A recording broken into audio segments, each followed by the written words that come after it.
And I suppose at this point we will go to our first speaker, which I believe is Ashley Harkness.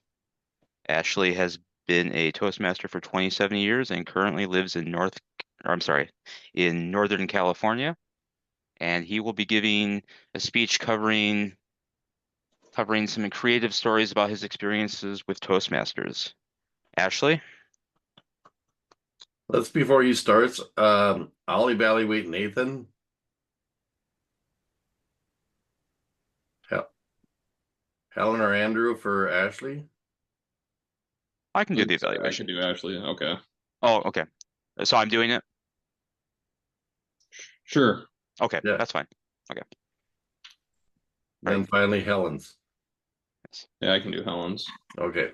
Just like you want to get those formalities out of the way so that we're clear. Because when you're writing down, you want to know who you do yours for. Yeah. All righty. Take it away, Ashley. Thank you very much, Mr. Toastmaster and fellow Toastmasters. My experience with Toastmasters goes on for a long, long time. I never expected to be doing or have done the things that I've done based on my Toastmasters experience. But life has ways of moving you in different directions, and sometimes they take you places that can be wonderful and exciting. And why not? You just go with the flow very often. Well, I went with the flow. I was working for an electrical testing company when the boss uh, came down to where I was working in this basement and said, "We need you to go upstairs."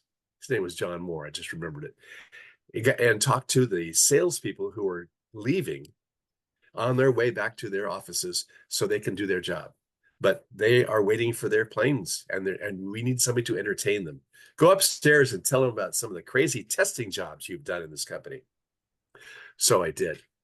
I went up and I took some examples of what I'd worked on, broken pieces of insulation, cables, things like that. It was all high voltage electrical stuff. At the end of the presentation, this man walked up to me. His name was Lou Stifter, and he said, "Well, Ashley, you're pretty good, but you could be a whole lot better if you would, you know, improve." And I said, "Oh, thank you very much." He says, "Yeah, I got an idea. How would you like to come with me to a Toastmaster meeting?" Toastmasters. I said, "Sure, I'll try that." Well, his Toastmaster Club met on a Thursday night. And when I first came in there, my very first meeting, they asked me to do what they called was a table topic. I told a joke. They laughed. I joined. And I was in that club for over 20 years. My goodness gracious. You never can tell. They told me that that club had people from all over the world and different walks of life. There was a man just back from Kazakhstan who had stories of oceans of oil under the ground. There was a pianist who played for the senior centers and talked about her career and being a pianist. And there was a police officer who didn't particularly like my politics. Everybody from a whole big bunch of walks of life, and it was great. But that's not the end of the story. That's only the beginning. Because later on, I was at work, and one day a sales guy came in and said, "We need to have someone come and talk technical stuff to our people who we are trying to sell our products to." They were trying to sell electrical testing. Well, I had a whole bunch of ideas about that. And when they put me up in front of the people, I explained out how the technical things worked in their languages. Afterwards, the salesman came out and said, "That was great. I didn't expect you to be able to really connect with that audience so well." Well, the connection was great for him. He got a bonus. However, I was promoted out of the basement and had an opportunity to go out with the sales guys and talk. And I did. Ultimately, they made me a electrical safety training presenter. And for years, I went all around the United States training electricians in electrical safety, refreshing their skills, and making sure that the workplace wasn't going to be a place where they would get injured. It was quite interesting. My first job was in a paper mill in Alabama. And of course, I'm dressed in a tie and a coat and all these things. That's what the boss always said. So I said, anybody got a question? Well, there was one man who had a question. He was sitting right down in front, and he got up and he said, yeah, I got a question. Are you going to be as boring as the last guy your company sent here? The whole place broke up. And I went, I said, no, I don't think so. We'll see. I wasn't boring. On that particular opportunity, there was one place where in electrical safety, we had to simulate what you would do if you came across somebody who was laying on the floor unconscious and possibly being electrocuted. So this was where I needed a role play. I went over and I said to one person in the audience, I need you to come up here and lay on the floor. And he did. And then I went over and I got this very young guy over on the other side here. And I said, I need you to come up and be the guy who has just come on the scene. And what are you going to do? Well, the young guy went over and he kicked the guy and said, get up, you lazy bum. The whole room exploded. Because you see, the guy on the floor was a supervisor. And I knew it. And so it was a total setup. After that, I wasn't boring.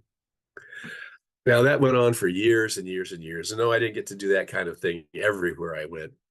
But sometimes it made the difference to show people how dangerous it was and how they needed to keep on with the safety. I'm retired now, and I don't get those kinds of opportunities as much as I liked. However, just the other day, I was asked if I could go and make a presentation to some people by some Toastmasters. And what was it? Oh, we were chartering a new club, and they need somebody to come in and help that chartering thing. My role was to explain to the people in the audience how the benefits of Toastmasters would further their career and a lot of other opportunities for them. The club chartered.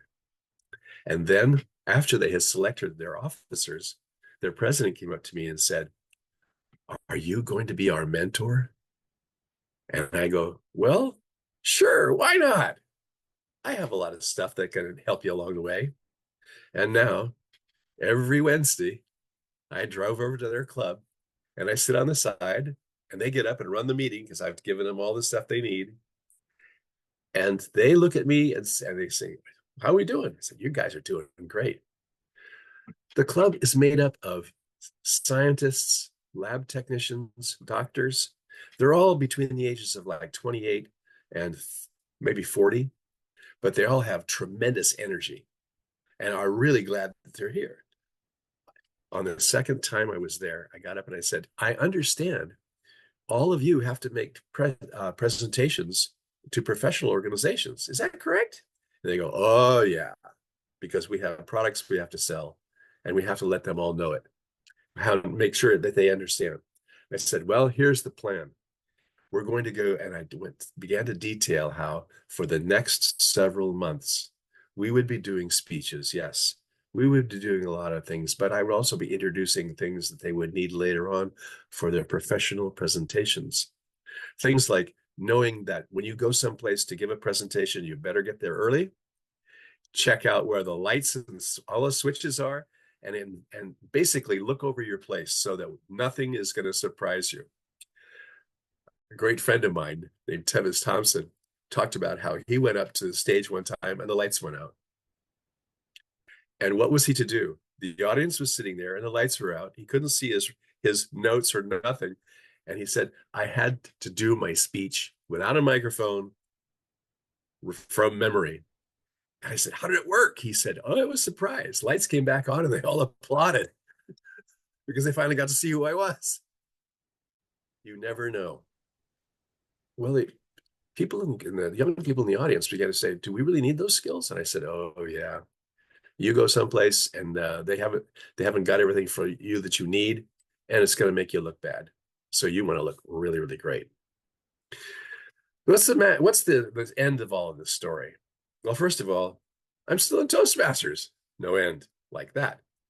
However, what I learned is that being able to communicate, to stand on your feet, and maybe even just do it extemporaneously can be not only a lot of fun, but encouraging to people who are hesitant to step forward to speak. The world is full of people who have things to say. And in Toastmasters, we give them their voice. I can't think of a better thing to do. I can't think of a better operation.